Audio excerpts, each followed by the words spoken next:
சமூகத்தில் வந்து உங்கள் அனைவரையும் இயேசுவின் நாமத்தினாலே வாழ்த்தி வரவேற்கிறேன். கர்த்தருடைய நாமத்தை சொல்லிதான் நம்ம இந்த இடத்துல கூடி வந்திருக்கிறோம். ஹல்லேலூயா, ஹல்லேலூயா. கர்த்தருடைய சமூகத்தில் வந்திருக்கிறோம். நம்ம இந்த வருஷத்துல இந்த மாதத்தின் தலைப்பாக நாம் பார்த்து கொண்டிருக்கிற தலைப்பு இல்ல அந்த வேத வசனம். அது வாசிப்போமா? உபாகமம் 31:8. கர்த்தர் தாமே உனக்கு முன்பாக போகிறவர், அவர் உன்னோடு இருப்பார், அவர் உன்னை விட்டு விலகுவதும் இல்லை, உன்னை கைவிடுவதும் இல்லை, நீ பயப்படவும் கலங்கவும் வேண்டாம் என்றான்.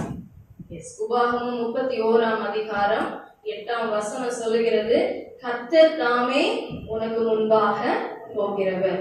ஹல்லேலூயா. கர்த்தர் தாமே நமக்கு முன்பாக போகிறவராய் இருக்கும் போது இன்றைய செய்தியை கொஞ்சம் வித்தியாசமா நம்ம சிந்திக்க போகிறோம். அதுல கொஞ்சம் யோசிக்க போகிறோம். கர்த்தர் எனக்கு முன்னாடி போகும்போது நான் கர்த்தரை அறிந்திருக்கிறேனா? என் முன்னாடி கர்த்தர் தாமே எனக்கு முன்னாடி போகிறேன், நான் தான் முன்னாடி போகிறேன்னு சொல்லிட்டாரு. நான் பின்னாடி ஃபாலோ பண்ணிட்டு வரேன், நான் பின்னாடி போயிட்டு இருக்கேன் அப்படின்னா எனக்கு கர்த்தர் யார் என தெரியுமா? எனக்கு முன்னாடி போயிட்டு இருக்கிற அந்த நல்ல மேய்ப்பன், அந்த நல்ல சமாரியன், இல்லைன்னா அந்த நல்ல தேவன், அடிக்கப்பட்ட அந்த ஆட்டுக்குட்டியானவர், எனக்கு அந்த தேவனை தெரியுமா? அந்த கர்த்தர் யார் என நான் அறிந்திருக்கிறேன். ஒரு சின்ன எக்ஸாம்பிளோட, ஒரு எடுத்துக்காட்டோட பேச விரும்புறேன். எல்லாரும் கவனிக்கிறீங்க நான் விசுவாசிக்கிறேன். ஸ்டார்டிங்ல இருந்து எண்டிங் வரைக்கும் உட்கார்ந்து இருக்கிறது மட்டும் இல்ல, கேட்கிறதுலயும் ஸ்டார்டிங்ல இருந்து எண்டிங் வரைக்கும் கவனமாய் நாம் கேட்போம். கர்த்தர் நம்மோடு பேசுவார். இந்த ஜீப்ரா பார்த்திருக்கீங்களா? வரி குதிரை இல்ல, இந்த ஜீப்ரா அது என்ன, அதுக்கு உடம்புல என்ன இருக்கும் யாருக்கா தெரியுமா? கோடு இருக்குமா? ஓகே. என்ன கலர்ல இருக்கும்? ரெட், ப்ளூ, என்ன கலர்ல இருக்கும்? பிளாக்கும் ஒயிட்டும், இந்த லைன்ஸ்ல தான் இருக்கும். இந்த மாதிரி இருக்கக்கூடிய ஜீப்ரா இல்லைன்னா இந்த வரி குதிரையானது, ஒரு தாய் வரி குதிரை தன் குட்டியை ஈன்றெடுக்கும் போது, தனக்கு ஒரு குழந்தை பிறந்துருச்சு அப்படின்னா உடனே இந்த ஜீப்ராக்கள், இந்த வரி குதிரை எப்பவுமே கூட்டம் கூட்டமா தான் இருக்கும், குவிஞ்சு கூட்டம் கூட்டமா நின்றுட்டு இருக்கும். இந்த அம்மா உடனே என்ன பண்ணுவாங்க? தன் குட்டியை தூக்கிட்டு தனியா கூட்டிட்டு ஓடிடுவாங்க, தனியா கொண்டு போயிடுவாங்க. இந்த கூட்டத்துல இருக்க விட மாட்டாங்க, தனியா கூட்டு போயிடுவாங்க. இப்படி ஒரு 3-4 மாதங்கள் தனியா அம்மாவும் பிள்ளையும் என்ன பண்ணுவாங்க? தனியா இருப்பாங்க. தனியா இருக்கிறது ஏன் அப்படின்னு சொல்லி யோசிச்சுட்டு இருக்கக்குள்ளாரியே அந்த 4 மாதங்கள் 3 மாதங்கள் முடிஞ்ச உடனே அம்மா கூட்டிட்டு வந்து பிள்ளை என்ன பண்ணிடுவாங்க? இந்த கூட்டத்துக்குள்ள வந்து விட்டுருவாங்க. இந்த கூட்டத்துக்குள்ள வந்து விட்ட பிறகு ஏன் இந்த சம்பவங்கள் நடக்குது, ஏன் இப்படிப்பட்ட ஒரு காரியம் நடக்குது என்று சொல்லி பார்த்தா, இந்த இடத்துல இந்த வரி குதிரையானது பல டிசைன்ஸ் இருக்கலாம். ஒவ்வொன்றுக்கும் ஒரு ஒரு டிசைன் வித்தியாசமா இருக்கும். நம்ம கண்ணில் பார்க்கும்போது எல்லாம் வரி குதிரைன்னு சொல்லிடுவோம். ஆனா அந்த வரிகள் ஒவ்வொன்றுக்கும் வித்தியாசமா இருக்கும். நம்ம கையில இருக்கிற ரேகை போல, நம்ம கையில காணப்படுகிற ரேகை எப்படி பிங்கர் பிரிண்ட் எல்லாரையும் வைக்க சொல்றாங்க, அந்த மாதிரி வித்தியாசமா இருக்கக்கூடிய அந்த வரிகளானது, இந்த பிள்ளையான வரி குதிரை தன் தாயை சரியாக அடையாளம் காண வேண்டுமானால் 3 மாதம் 4 மாதம் தனியாய் அம்மாவை மட்டுமே பார்த்துட்டு இருக்கணும். அம்மாவோட லைன்ஸ் எப்படி இருக்கும்னு பார்த்துட்டே இருக்கணும். அம்மாக்கு எந்த இடத்துல என்ன லைன் இருக்கும், அம்மா எப்படி பேசுவாங்க, அம்மா எப்படி கோவப்படுவாங்க, அம்மாவுடைய குரல் எப்படி இருக்கும், இது ரொம்ப நல்லா தனியா கற்றுக்கொண்ட பிறகுதான் கூட்டத்துக்குள்ள கொண்டு வந்து விட்ட பிறகு இந்த சின்ன குதிரை, இந்த குட்டி குதிரை என்ன பண்ணும்?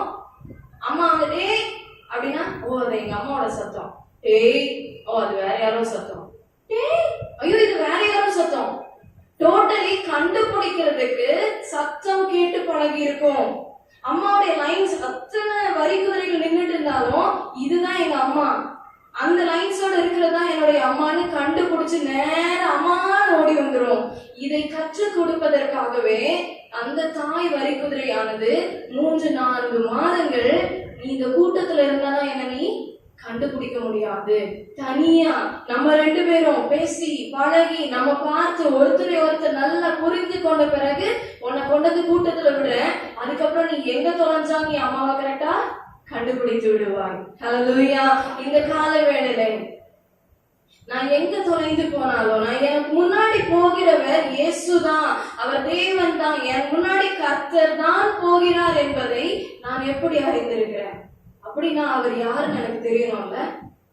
எங்க அம்மானா இப்படிதான் சமைப்பாங்க, என் மனைவினா இவ்வளவு அழகா துணியெல்லாம் மடிச்சு தருவாங்க, என்னுடைய பிள்ளைகள்னா இவ்வளவு அழகா சந்தோஷமா கலகலன்னு வீட்டுல சிரிச்சிட்டு இருப்பாங்க. நம்ம ஒருத்தரை குறித்து எவ்வளவு தூரம் அறிந்து கொள்கிறோம்ல.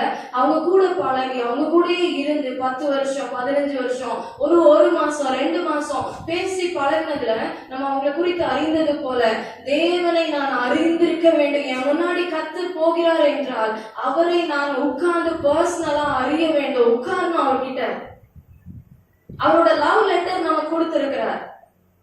அன்பின் கடிதத்தை எழுதி என் கையில ஒவ்வொருவர் கையில அவர் கொடுத்திருக்கிறார். நான் எங்க போய் அவர் அறிவேன்? அவர் எங்க என்ன கூட்டிட்டு போய் தனியா உட்கார வைப்பாருன்னா, இந்த லவ் லெட்டரை தூக்கிட்டு போங்க.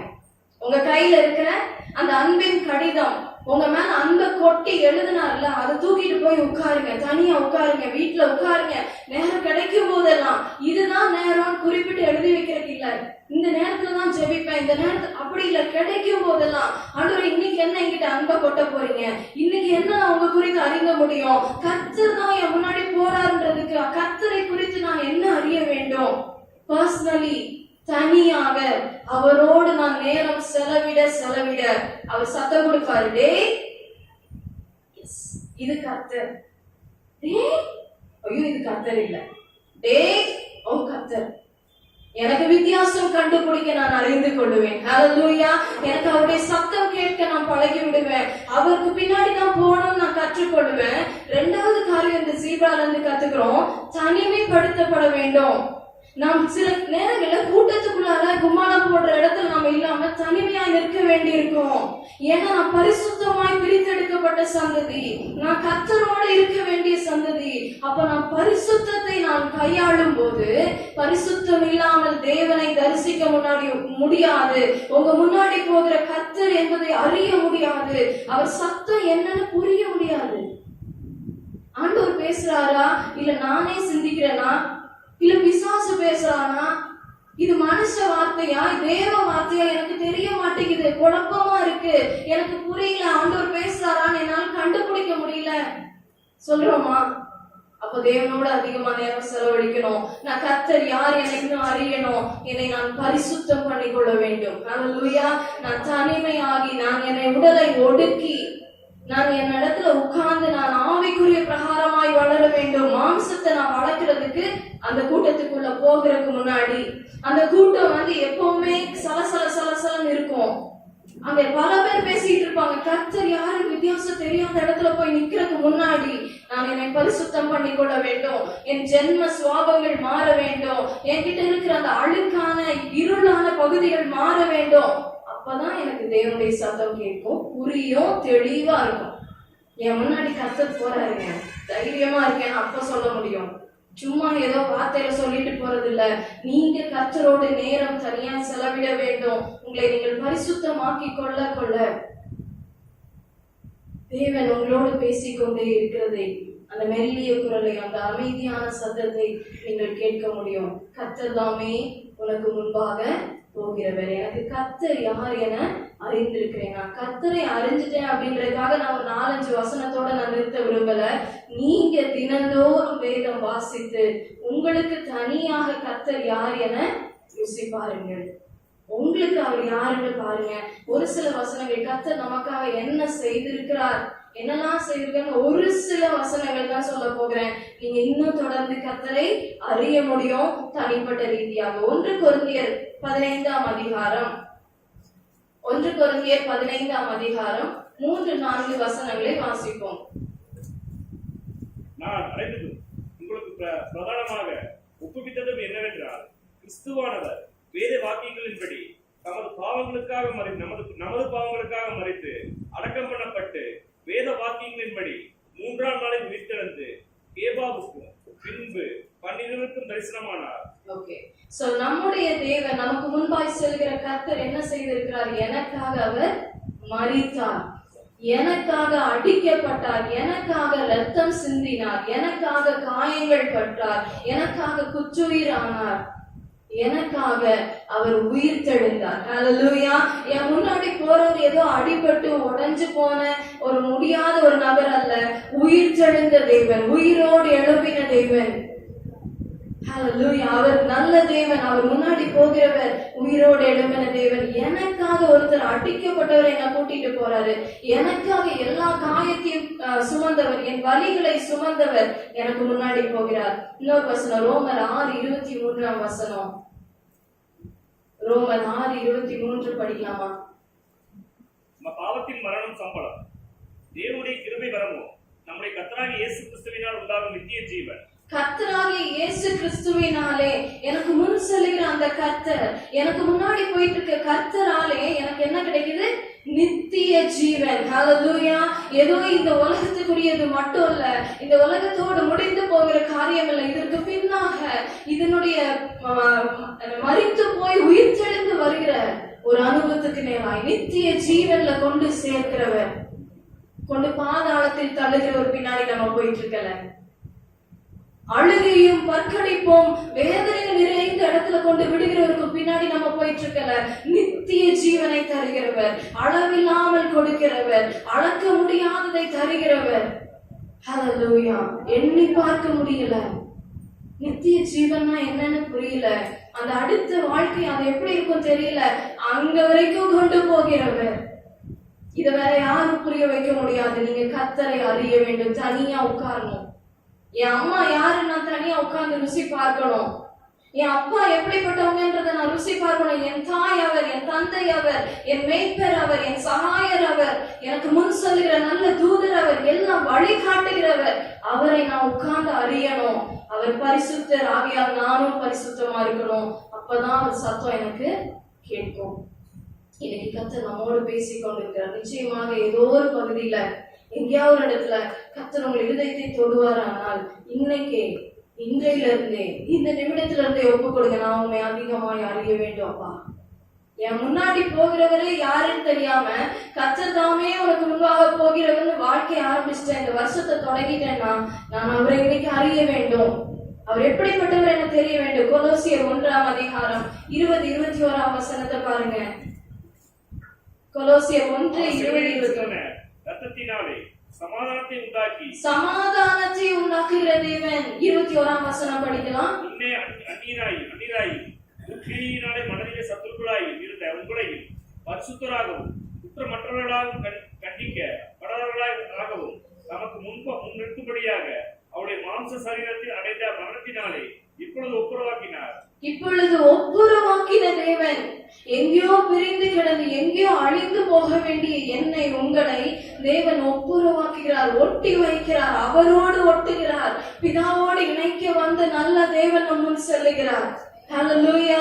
நான் எங்கேயோ அழிஞ்சு போய் தாறுமாறா போய் முள்ளுக்குள்ள சிக்கி அப்படியே மடிந்து போய் தேவ வசனம் இல்லாம அவருடைய வார்த்தை இல்லாம அழிந்து போக வேண்டிய என்னை ஒட்ட வைத்தார், சமாதானம் தந்தார். அவர் என் முன்னாடி போயிட்டு இருக்கிறார். ஹல்லேலூயா. அவர் என் முன்னாடி போயிட்டு இருக்கிறார். கொலோசியர் 2:14-15 வசனத்துல பாருங்க. கட்டளையால் நமக்கு விரோதமாக இருந்த கையெழுத்தை குலைத்து அதை நடுவில் இராதபடிக்கு எடுத்து சிலுவையின் மேல் ஆணி அடித்து துறைத்தனங்களையும் அதிகாரங்களையும் குறித்துக் கொண்டு வெளியரங்கமான கோலமாகி அவைகளின் சிலுவையிலே வெற்றி சிறந்தார். ஹல்லேலூயா.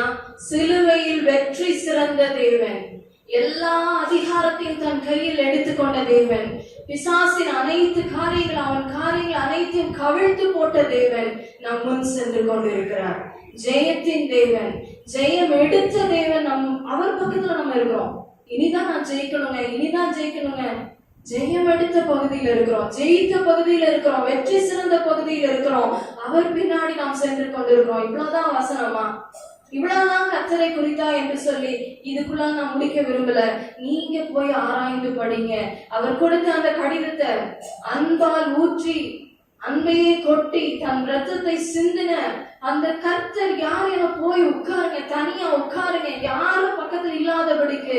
நீங்களும் அவரும் நீங்களும் அவரும் அவருக்கு எத்தனை வரிகள், அவர் எத்தனை காரியங்கள் செய்தார், அவர் எப்படி பேசுவார், அவருடைய குரல் எப்படி இருக்கும், அவர் எந்த இடத்துல பேச மாட்டார், எங்க எனக்கு பதில் கொடுப்பார், எங்க பதில் கொடுக்க மாட்டார், என்னை எப்படி நடத்துவார், எங்க கொண்டு செல்லுவார், அவர் எப்படி குழப்பாம பேசுவார், அவர் எப்படி பயமுறுத்தாம பேசுவார், அவர் எப்படி எனக்கு திடனை கொடுப்பார், அவர் எப்படி எனக்கு எதிர்காலத்தை காண்பித்து தருவார், அவர் யார், அவர் யார்.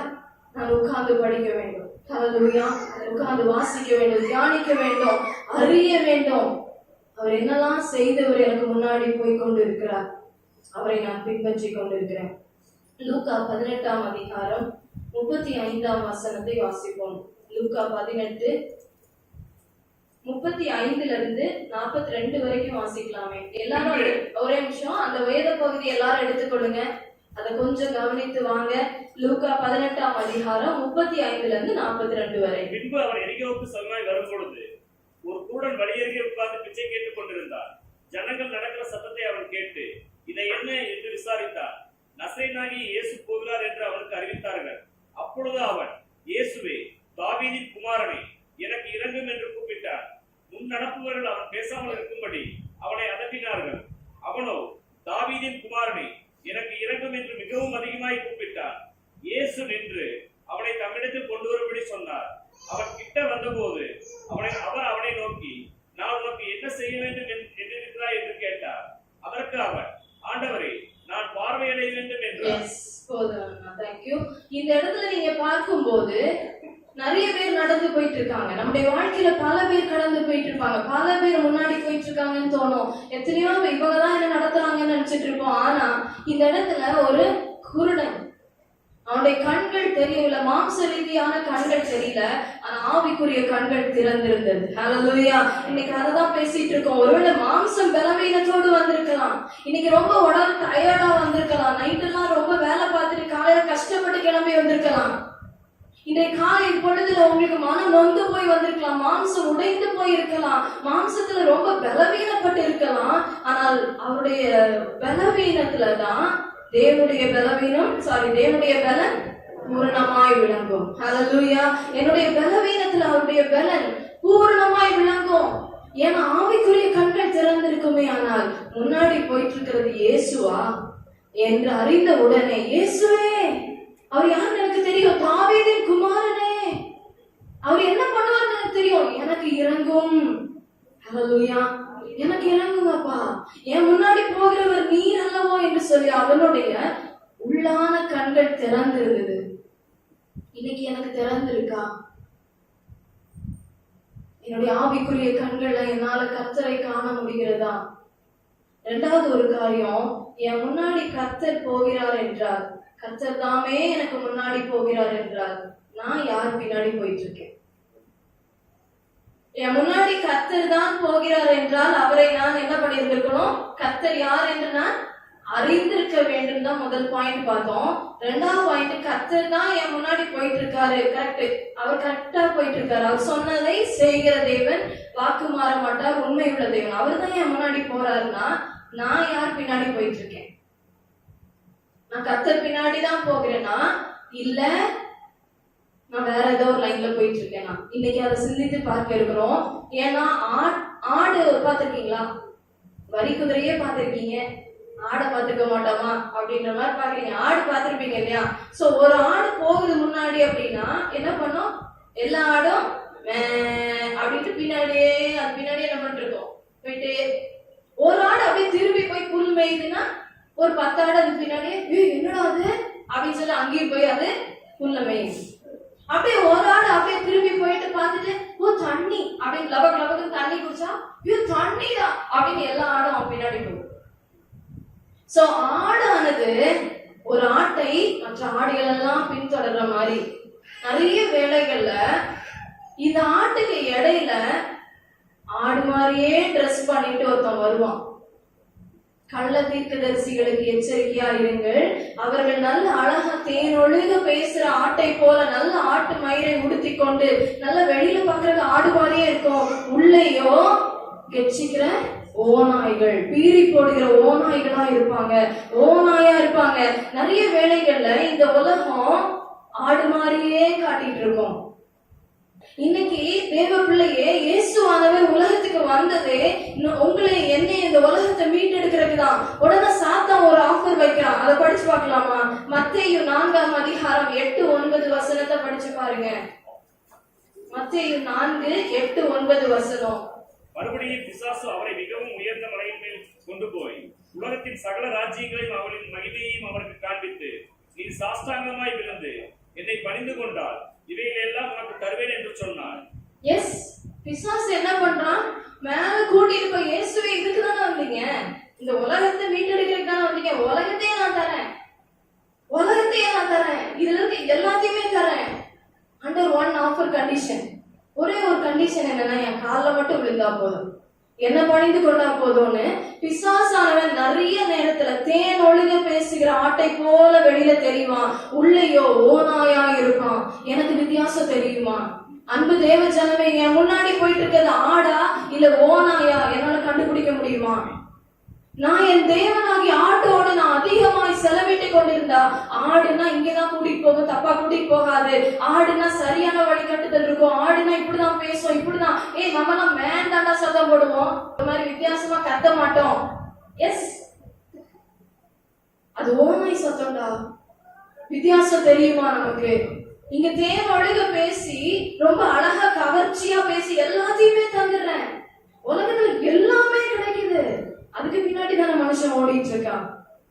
தேவனே, இயேசுவே, உமக்கு தான் இதானே கேட்டு வந்தீங்க, இதானே தரணும், நான் தரேன், என் காலில் மட்டும் விழுந்துருங்க. அப்போ அந்த நேரத்துல அடுத்த ஒரு பகுதியை பார்க்கலாம். மனுஷங்க கிட்டையும் அதே மாதிரிதான் பிசாசு வந்து தந்திரமா அழகா தேன் ஒழுக பேசலாம். எந்த பகுதி? ஆதியாகமம் 3ஆம் அதிகாரம் 5-6 வசனங்களை படிக்கலாம். ஆதியாகமம். புசிக்கும் நாளிலே உங்கள் கண்கள் திறக்கப்படும் என்றும் நீங்கள் நன்மை தீமை அறிந்து தேவர்கள் போல் இருப்பீர்கள் என்றும் தேவன் அறிவார் என்றது. அப்பொழுது ஸ்திரியானவள், அந்த விருட்சம் புசிப்புக்கு நல்லது, பார்வைக்கு இன்பம், புத்தியை தெரிவிக்கிறதுக்கு இச்சிக்கப்படத்தக்க விருட்சமுமாய் இருக்கிறது என்று கண்டு அது கழியை பறித்து புசித்து தன் புருஷனுக்கும் கொடுத்தான், அவனும் புசித்தான். எஸ், இந்த இடத்துல மனுஷன் கிட்ட வரோம். சாத்தான் வந்து அழகா அப்படியே ஓநாயா வந்து டைரக்டா நின்னு உன்னை கிழிச்சிருவேன், உன்னை கொன்றுவேன், உன்னை சாப்பிட்டுருவேன் அப்படின்லாம் சொன்னா யாரும் என்ன பண்ண மாட்டாங்க, ஐயோ ஓநாய்னா பயமா இருக்கு அப்படின்னு ஓடுவாங்க. பட் இவன் அப்படி வரல, நான் ரொம்ப நல்லவன், நானும் ஒன்னா போல உன் கூட்டத்துல ஒருத்தன் தான் பாரு, எனக்கும் அதே மாதிரி ஆட்டுத்தோல் தான் இருக்கு பாரு, நானும் ரொம்ப நல்ல ஜாலியா தான் பேசுவேன். உலகமே அதுக்கு தானே ஓடிட்டு இருக்கு, செல்வாக்கு ஆகணும், நிறைய வாங்கணும், நல்ல செழிப்பா இருக்கணும், அதுக்கு தானே வேலை பார்க்கறோம், அதுக்கு தானே ஓடிட்டு இருக்கோம் அப்படின்னு அழகா வந்து பேசுறது மட்டும் இல்லாம அப்படியே அழகா ஒரு எக்ஸ்ட்ரா பிட்டு, ஓ நீங்க தேவ பிள்ளையோ, கரெக்ட் கரெக்ட் கரெக்ட் கரெக்ட், அப்ப நீங்க என்ன விரும்புவீங்க? பரிசுத்தமா இருக்கணும் தானே விரும்புவீங்க, நீங்க தேவனை தரிசிக்கணும் தானே நினைப்பீங்க, தேவர்களே போல் ஆவீர்கள். ஒரு பிரச்சனை இல்லை, இந்த பழத்தை மட்டும் சாப்பிடு, தேவர்களே போல் ஆவீர்கள். எவ்வளவு அழகா அந்த ஓநாய் உள்ள இருந்துகிட்டு வெளியில அப்படியே பாலிஷா நம்மள பல நேரங்கள்ல மயக்குகிறது உலகம். முன்னாடி போறது ஆடான்னு தெரியல, முன்னாடி போறது ஓநாயான்னு தெரியல, உலகெல்லாம் ஒரு பக்கம் ஓடிட்டு இருக்கு. நம்ம அந்த பகுதிக்கு பின்னாடி வரலாம். இந்த இடத்துல ஏவாள் விழுந்து போனாள், ஆனால் இயேசு என்ன செய்தார்? அவர் தான் நமக்கு முன்மாதிரி. மத்தேயு 4ஆம் அதிகாரம் 10ஆம் வசனத்தை படிங்க. மத்தேயு 4ஆம் அதிகாரம் 10ஆம் வசனம். அப்பொழுது சாத்தானே, உன் தேவனாகிய கர்த்தரை பணிந்து கொண்டு அவர் ஒருவருக்கு ஆராதனை செய்வாயாக என்று எழுதியிருக்கிறது என்றார். ஹல்லேலூயா, ஹல்லேலூயா. உங்க வாழ்க்கையில நீங்க தேவனோடு தனியா நேரம் செலவிட்டவர்களா இருந்தால், கர்த்தர் யார் என ஒரு சத்தம் கேட்டு பழகிருந்தா, இப்ப பேசுறது சாத்தான்னு கரெக்டா கண்டுபிடிச்சு, அப்பாலே போ சாத்தானே, நீ பயமுறுத்துறன்னா அது தேவனுடைய ஆவி இல்ல, அது பயமுறுத்துகிற பிசாசின் ஆவி. நீ குழப்பத்தை கொண்டு வந்து என்னை ஒரு மாதிரி குழப்பிக்கிட்டே இருக்கேன்னா, நீ வந்து பிசாசின் ஆவி, அப்பாலே போ சாத்தானே. நீ ஒவ்வொரு முறை இச்சையை எனக்கு தூண்டுறனா, அது கர்த்தருடைய ஆவி இல்ல, அது பிசாசின் ஆவி, அப்பாலே போ சாத்தானே. நீ ஒவ்வொரு முறை எனக்கு பொருளாசையை தூண்டிக்கொண்டே இருக்கிற, ஏதாவது வாங்கணும், ஏதாவது இச்சிக்கணும், ஏதோ ஒரு மேல ஆசைப்பட்டு கொண்டே இருக்கிற, உனக்கு ஒரு அடக்கம் இல்ல, உனக்கு ஒரு தாழ்மை இல்ல, உனக்கு பெருமை ஏறிக்கொண்டு இருக்கிறது என்றால், அப்பாலே போ சாத்தானே. நீ ஏன் முன்னாடி போக கூடாது? ஹல்லேலூயா. நீ எனக்கு இந்த ஆட்டு மயிரை உடுத்தின ஒரு ஓநாயா என்கிட்ட நீ பேச வேண்டாம். இயேசுவை போல துரத்த அறிய வேண்டுமானால் 40 நாட்கள் உபவாசம் இருந்திருக்கிறார். பல நாட்கள் தேவனோடு சஞ்சரித்தார், கர்த்தரோடு இருந்தார், முழங்கால் படியிட்டார், வேதத்தை வாசித்தார். தனியாய் நேரம் செலவிட என் தேவனோட சத்தம் எப்படி இருக்கும் தெரியும்? நீ போடா வெளியில. ஹல்லேலூயா. என் கர்த்தர் யார் என நான் அறிந்திருக்கிறேன், என் இயேசு யார் என நான் ருசி பார்த்திருக்கிறேன். நீ தேவையில்லாத அவிசுவாசம் எல்லாம் என் வீட்டுல வந்து பேசாத, தேவையில்லாத எல்லா குப்பைகளையும் என் வீட்டுல வந்து கொட்டாத. அப்பாலே போசாதானே. ஆமென். இந்த காலை வேளையில என்னால பகுத்தறிய முடியுமா? என்னால வித்தியாசம் கண்டுபிடிக்க முடியுமா? என்னால வித்தியாசம் கண்டுபிடிக்க முடியுமா? ஏன் பாத்தீங்கன்னா 2 கூட்டத்தார் இருக்காங்க. எல்லாரும் கவனிக்கிறீங்களா? 2 கூட்டத்தார் இருக்காங்க. 2 கூட்டத்துக்குமே ஆசீர்வாதம் கொடுக்கப்படுகிறது. ஓகே, இந்த ஓநாயா சுத்திட்டு இருக்கானே, ஆடு மாதிரி நடிச்சுட்டு ஓநாயா சுத்துறான் இல்லையா? இந்த ஆடா சுத்திட்டு இருக்கிற ஓநாயான அந்த பிசாசானவன் என்ன பண்றான்? அவனும் சொல்றான், நான் உலகத்தையே கொடுக்குறேன், என் காலில் மட்டும் விழுந்து. நிறைய பேர் அவன் காலில் விழுந்து என்ன பண்ணிட்டு இருக்காங்க? உலகத்தை ஆதாயப்படுத்தி கொண்டு இருக்கிறாங்க. உலகத்தையே வாங்கிட்ட மாதிரி இருக்கு. ரொம்ப நல்லா இருக்காங்க அவங்கள பாரு, ரொம்ப சந்தோஷமா இருக்காங்க, நினைச்சதெல்லாம் வாங்குறாங்க, ப்ரொமோஷன் உண்டாகுது, அப்படியே செழிப்பா இருக்காங்கயா. பிசாசானவன் உலகத்தையே காண்பித்து கொடுத்து முன்னாடி போயிட்டு இருக்கான். வா வா வா, என் காலில் விழுந்தவெல்லாம் என் பின்னாடி வான்னு.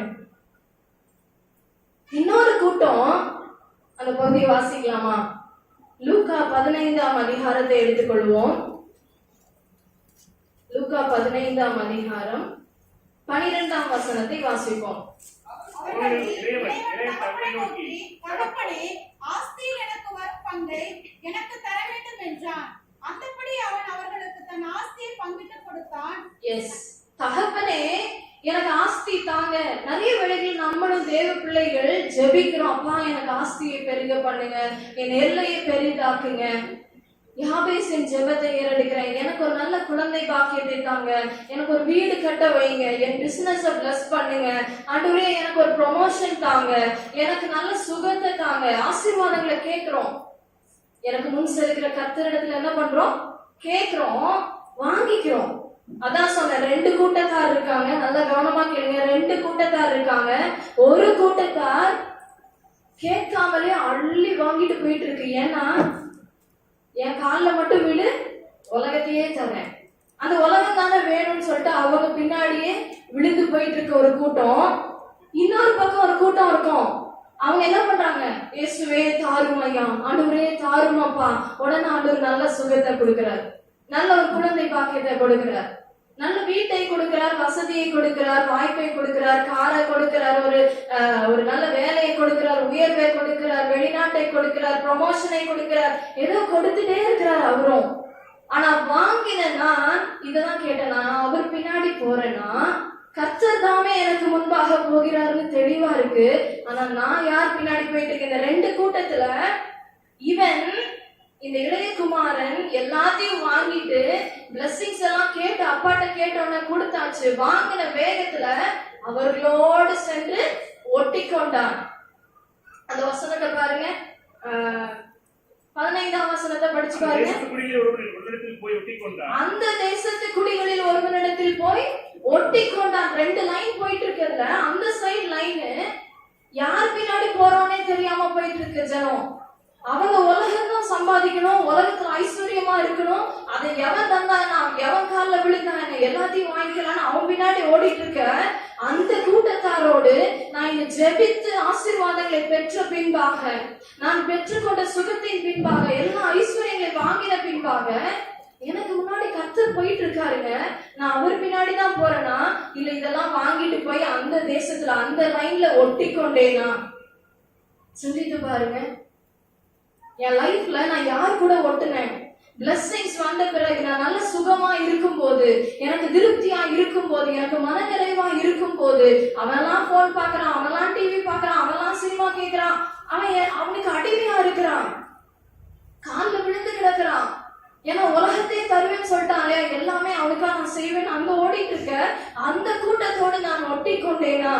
சிந்தித்து பாருங்க, பன்றியின் நாற்றம் எடுக்க ஆரம்பித்து விடும். நீங்க ஆட்டை போல சுத்தமா இருக்க வேண்டிய நீங்க பன்றியின் கூட்டத்துல உட்கார்ந்து இருந்து நார வேண்டி இருக்கும், அழுக்கா இருக்கும், அசிங்கமா இருக்கும். அது அவனுக்கு தெரியாது. நான் பன்றியின் கூட்டத்துல இருக்கேன்னு அவனுக்கு தெரியவே தெரியாது. முன் நடத்துகிறது ஆடா ஓநாயான்னு கூட தெரியாது. அவன் போயிட்டே இருப்பான், பின்னாடி போயிட்டு இருக்கான். நான் அவங்க கூட போய் ஒட்டி கொண்டேனா? மற்றவங்களை பார்த்து ஐயோ அவங்களாம் அப்படி இருக்காங்க இப்படி இருக்காங்க, செல்வாக்கு பெருகுது, அதனால எனக்கு ஆசீர்வாதம் வாங்கணும்னு நானும் அவர்களை போல ஒட்டி கொண்டேன் என்றால் பன்றி நாற்றம் எடுக்க ஆரம்பித்த ஒரு வாழ்க்கையா இருக்கும். ஒரு நாள் வரும், எல்லாத்துக்கும் முடிவு இருக்குல்ல. நம்மளே சொல்லுவோம்ல, கர்த்தர் நியாயம் விசாரியாது இருப்பாரோ? எல்லாம் எவ்வளவு நாள் இவன் திருடிட்டு இருப்பான், அநேக நாள் திருட கண்டிப்பா ஒரு நாள் என்ன பண்ணுவான், அகப்படுவான், மாட்டுவான் நிச்சயம். அதே மாதிரி இந்த 2 லைன்ல போயிட்டு இருந்ததுல நிச்சயமா ஒரு நாள் எண்டிங் வரும், முடிவு உண்டு. உன் நம்பிக்கை வீண் போகாது.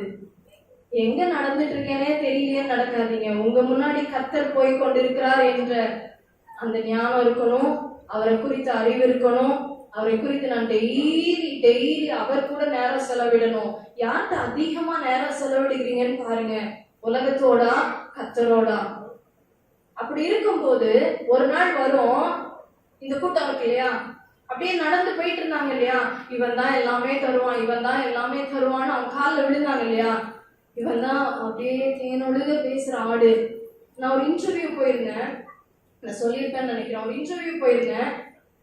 ஆரம்பத்துல இருந்தே ரொம்ப நல்ல ஸ்மூத்தா இருந்தது, அப்படியே பிளசண்டா இருந்தது. அப்படின்னா ரொம்ப நல்லா இருந்துச்சு. உள்ள போகும்போதே நல்ல ஒரு தண்ணி சத்தம், ரிங் ரிங் ரிங், அப்படியே அமைதியான ஒரு சத்தம்.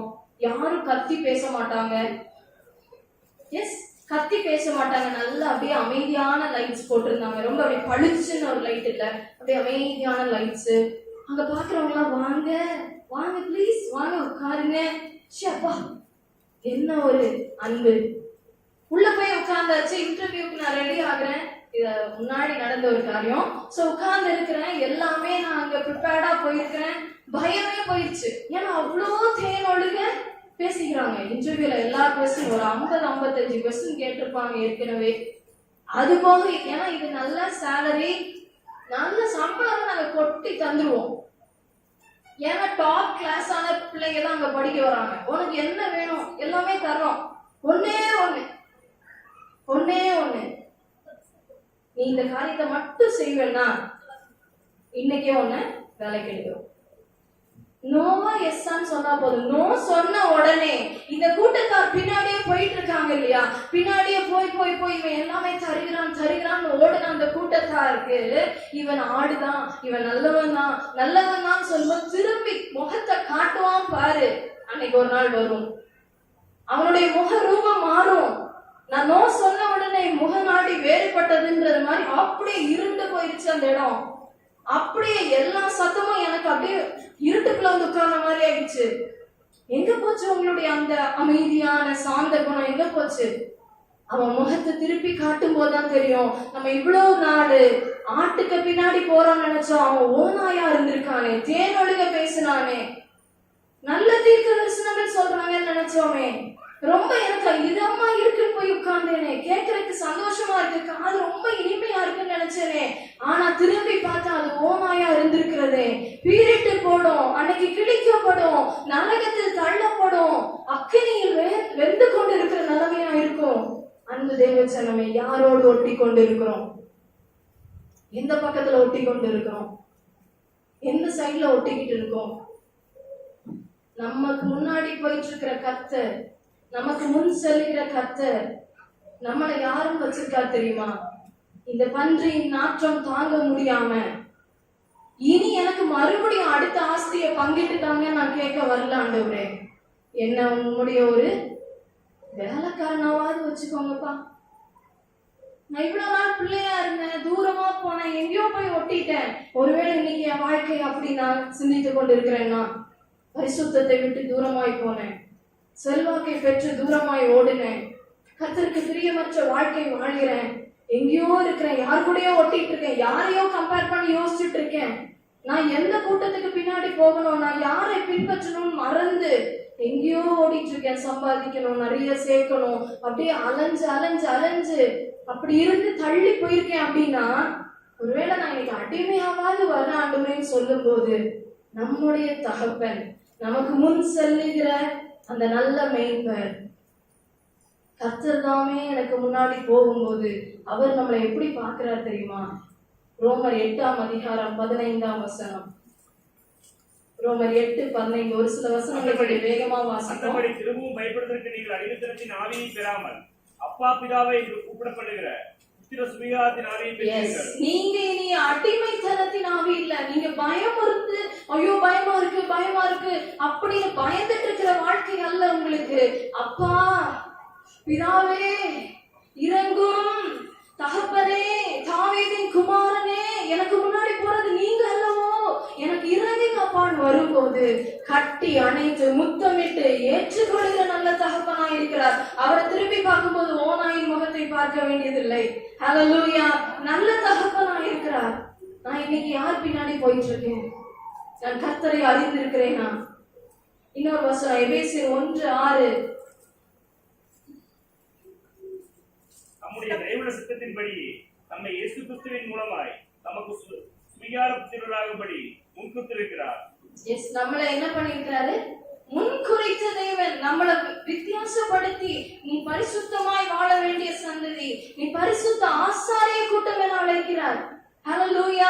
ஆசாரியர்கள் மேல வந்து இங்க பேச வந்துட்டாங்க, ஏதோ பேசுறாங்க இல்ல, அவர்கள் எவ்வளவோ பரிசுத்தமாக்கி கொண்டே இருக்க வேண்டும். ஒவ்வொரு முறை தேவன் உணர்த்தி கொண்டே இருக்க வேண்டும். அப்ப நீங்களும் நானும் ஆசாரிய கூட்டமா இருந்தால் ஒவ்வொரு முறை என்னை பரிசுத்தப்படுத்திக் கொள்ள வேண்டும். என் தேவனுடைய சத்தத்தை கேட்பதற்கு, அவருடைய அந்த பிரதான இடத்துக்கு செல்வதற்கு, அவர் அருகாமையில் செல்வதற்கு, அவரை நான் கூப்பிடுவதற்கு, நான் அவர் அருகில் செல்ல செல்ல எனக்கு பரிசுத்தம் இன்க்ரீஸ் ஆயிட்டே தான் இருக்கணும். ஆமென். கலாத்தியர் 4:6 வாசிப்போமா?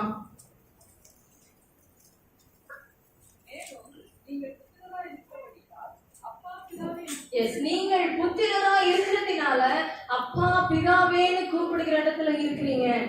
அப்படியானால் நான் இந்த பகுதியில் ஆண்டவருக்கு பின்னாடி போயிட்டு இருக்கும் போது நான் அவருடைய பிளட் லைனா இருக்கிறேன். ஹல்லேலூயா. நான் அவருடைய ரத்தம் சம்பந்தப்பட்ட பிள்ளையா இருக்கிறேன். அவர் ரத்தம் பூசப்பட்ட பிள்ளையா இருக்கிறேன். ஒரு அப்பாவையும் மகனையும் இவங்க பையன் தான் அவன் அப்படின்னு கண்டுபிடிக்கணும்னா டிஎன்ஏ டெஸ்ட் பண்ணுவாங்க இல்லையா? கரெக்ட் தான், மேட்ச் ஆகுதுன்னு சொல்லுவாங்க. இன்னைக்கு எனக்குள்ளாக உங்களுக்குள்ளாக இயேசுவின் டிஎன்ஏ ஓடிக்கொண்டிருக்கிறது. நான் வேற யாரு கூடயும் போய் ஒட்ட முடியாது. ஹல்லேலூயா. என் அப்பாவுக்கு பின்னாடி தான் நான் போய் கொண்டிருக்கணும். நான் என் அப்பாவை தான் நான் பின்பற்றணும். ஏன்னா எப்ப டெஸ்ட் பண்ணி பார்த்தாலும் இது பரிசுத்த கூட்டம், இது பரிசுத்த சந்ததி, இது தேவனை தேடுகிற கூட்டம் என சொல்லப்படும். ஹல்லேலூயா. அவங்களுக்கும் நமக்கும் பெரிய வித்தியாசம் இருக்கிறது. எல்லாருக்கும் செல்வாக்கு கொடுக்கப்படும். ஆனா நான் கர்த்தரை நான் பின்பற்றி போகிற இடத்துல எனக்குள்ளாக அவர் ரத்தம் ஊற்றப்பட்டிருக்கிறது. என்னை அவர் ரத்தத்தால் மூடி இருக்கிறார். என்னுடைய பழைய ஜென்ம சுவாபங்கள், என்னுடைய பழைய மனுஷன் இனி இல்ல. அவரை போல் நான் ஆகிறேன். அவரை போல் நான் கழுவப்படுகிறேன். அவரை போல் நான் மாற்றப்படுகிறேன். இப்படிப்பட்ட வாழ்க்கையில அவங்க பின்னாடி போன அந்த கூட்டத்தார், எல்லாத்தையும் தரேன் என் காலில் விழுன்னு சொல்லி கூட்டிட்டு போன அந்த கூட்டத்தார் ஓநாயை காணும் போது மிகப்பெரிய அதிர்ச்சியா இருக்கும். ஏமாந்து போனோமே, ஏமாற்றமாயிருக்கிறதே, தோற்று போனோமே, தொலைந்து போனோமே, வழிகாட்ட ஆள் இல்லையேன்னு சொல்லி முடிக்கிறதுனால நரகத்தை சென்று அடைய வேண்டியிருக்கும். ஆனால் அன்பு தேவ ஜனமே, கர்த்தரை எனக்கு முன்பாக நான் வைத்திருக்கும் போது நானும் என் வீட்டாருமோ என்றால் கர்த்தரையே சேவிப்போம் என்று அவரை பிடித்திருக்கும் போது நம்மள அவரை எங்க கூட்டிட்டு போறா தெரியுமா? 23ஆம் சங்கீதம், எல்லாருக்கும் நல்லா தெரிந்த சங்கீத பகுதி. 23ஆம் சங்கீதம் எல்லாரும் எடுத்துக்கொள்ளலாமா? அதுல முதல் வசனத்துல பாத்தீங்கன்னா, நான் தாழ்ச்சி அடையேன், நான் தாழ்ச்சி அடையேன் என்று சொல்லப்படுகிறது. நான் தாழ்ச்சி அடைவதில்லை. என்னை புல்லுள்ள இடத்தில் கொண்டு போய் விடுகிறார். எனக்கு நல்ல நல்ல செழிப்பான இடத்துலதான் என்னை கொண்டு போய் உட்கார வைப்பார். எனக்கு தேவைகளை சந்திக்கிற தேவனாய் இருக்கிறார். என்னை பாதியில விட்டுட்டு போக மாட்டார். திருப்தியாய் கொடுப்பார். அமர்ந்த தண்ணீரில் கொண்டு விடுவார். இன்னைக்கு ஒருவேளை அலை மாதிரி இருக்குங்க, அவ்வளோ தலைக்கு பாரமா இருக்கு, அவ்வளோ பிரச்சனை எழுப்பி இருக்குது, கடல் அலை போல் எழுப்புகிறது, பிரச்சனை சூழ்ந்து இருக்கிறது என்றால் நீங்க கர்த்தரை முன்னாடி வைத்திருக்கிற தேவ ஜனமா இருந்தால் அமர்ந்த தண்ணீர்ல கொண்டு போய் விடுகிற தேவன், என் ஆத்துமாவை தேற்றுகிற தேவன். ஹல்லேலூயா. அங்க தேற்றமே கிடையாது. தேற்றுவார் இல்லாம கைவிடப்பட்ட நிலையா இருக்கும். உங்களுக்கு தேற்றமும் இருக்கும், தேற்றப்படுவீர்கள். ஆதரவா இருக்கிற தேவன் ஒருவர் உண்டு, அங்கு பயம் இல்லை. ஹல்லேலூயா. நான் பயப்பட மாட்டேன். என் முன்னாடி கர்த்தர் போய் கொண்டு இருக்கிறார். நிரம்பி வழிய செய்கிற தேவன், எனக்கு நிரம்பி வழிய செய்கிற தேவனுக்கு பின்னாடி போகிறேன். நிரம்பி வழிஞ்ச பிறகு வேற எங்கேயும் ஓடிடக்கூடாது. ஹல்லேலூயா. கர்த்தர் பின்னாடி தான் நான் போயிட்டு இருக்கணும். ஏன்னா எனக்கு செலவழிக்க தெரியாது ஆண்டவரே. நீங்க கொடுத்த ஆசீர்வாதத்தையே எனக்கு சரியா கையாள தெரியாத அளவுக்கு நான் இருக்கிறேன். என்ன நான் உங்களை தான் பின்பற்றி போகணும். 23ஆம் அதிகாரத்துல 6ஆம் வசனத்தை வாசிப்போமா? நன்மையும் கிருபையும் என்னை தொடரும். நான் கர்த்தருடைய வீட்டிலே நீடித்த நாட்களாய் நிலைத்திருப்பேன். என் ஜீவனுள்ள நாளெல்லாம் நன்மையும் கிருபையும் என்னை தொடரும். எனக்கு நன்மை எது, கிருபை எது, எனக்கு என்ன தேவைன்றத என் ஜீவனுள்ள நாளெல்லாம், இந்த உலகத்துல நான் வாழ்கிற நாளெல்லாம் அது என்னை தொடரும். அங்க மட்டும் முடிக்கிற தேவன் அல்ல. அதுதான் நம்ம பார்த்தோம். என் முன்னாடி போகிற கர்த்தர் என்ன பண்றாரு? லாஸ்ட் லைன், நீடித்த நாட்களாக கர்த்தர் வீட்டில் நிலைத்திருப்பேன். நான் கர்த்தருடைய வீட்டிலே நிலைத்திருப்பேன். நீடித்த நாட்களாய் நித்திய ஜீவன், நித்திய வாழ்க்கை, அதையும் எனக்கு தருகிற தேவன் பின்னாடி நான் போயிட்டு இருக்கேன். என்னை அழிக்க மாட்டார், என்னை கைவிட மாட்டார். கர்த்தர் தாமே எனக்கு முன்னாடி போகிற தேவன். லூக்கா இந்த வசனத்தோடு முடிக்க இருக்கிறோம். 18ஆம் அதிகாரம் 43ஆம் வசனம். உடனே அவன் பார்வையடைந்து தேவனை மகிமைப்படுத்திக் கொண்டே அவருக்கு பின் சென்றார். ஜனங்கள் எல்லாரும் அதை கண்டு தேவனை புகழ்ந்தார்கள். இந்த பகுதி எனக்கு புரியணும் அப்படின்னா ஆரம்பத்துல இருந்தே செய்தி என்ன பண்ணணும்? கேட்டுட்டே வந்திருக்கணும். பாதியில புரிஞ்சு இல்ல அரைகுறையா கேட்டு அப்படி இல்லாதபடிக்கு லூக்கா 18ஆம் அதிகாரம் 43ஆம் வசனம் சொல்லுது, உடனே அவன் பார்வை அடைகிறான். இன்னைக்கு தேவனை பின்பற்றுகிற வருகிற பிள்ளைகளுக்கு இவர் கர்த்தர் என அறிந்திருப்போமே, ஆனால் இயேசுவே எனக்கு இறங்கும் என்று நான் சொல்லும் போது, அவரை அறிந்து நான் சொல்லும் போது உடனே எனக்கு என் சரீர ரீதியான பலவீனங்களை நீக்குகிற தேவன் நான் பார்வை அடைய செய்கிறார். அங்க மட்டும் இல்ல, அவன் உடனே என்ன பண்ண ஆரம்பிச்சிடறான்? பார்வை அடைஞ்சிட்டேன்னு அங்க வேற உலகத்துக்கு பின்னாடி ஓடாம தேவனை மகிமைப்படுத்த ஆரம்பிக்கிறான். நீர் தந்த செல்வாக்கு, நீர் தந்த பிள்ளை, நீர் தந்த குடும்பம், நீர் தந்த வேலை, உம்மை மகிமைப்படுத்துகிற தேவனே, உம்மை துதிக்கிறேன் அப்பா, உம்மை ஆராதிக்கிறேன், உமக்கே நன்றி செலுத்துகிறேன். நான் அங்க ஓட மாட்டேன். பிளஸிங்ஸ் வாங்கிட்டேன், கண்ணு தெரிஞ்சிருச்சு, வேலைக்கு போறேன்னு ஓடல.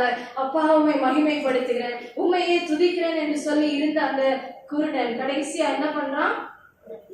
மகிமைப்படுத்திக் கொண்டே அவருக்கு பின் சென்றான். ஹல்லேலூயா. அவருக்கு பின் செல்லுகிற வாழ்க்கை. யாரும் எழுந்திருப்போமா? இந்த காலை வேளையில கண்களை மூடிவாரு கர்த்தருடைய சமூகத்துல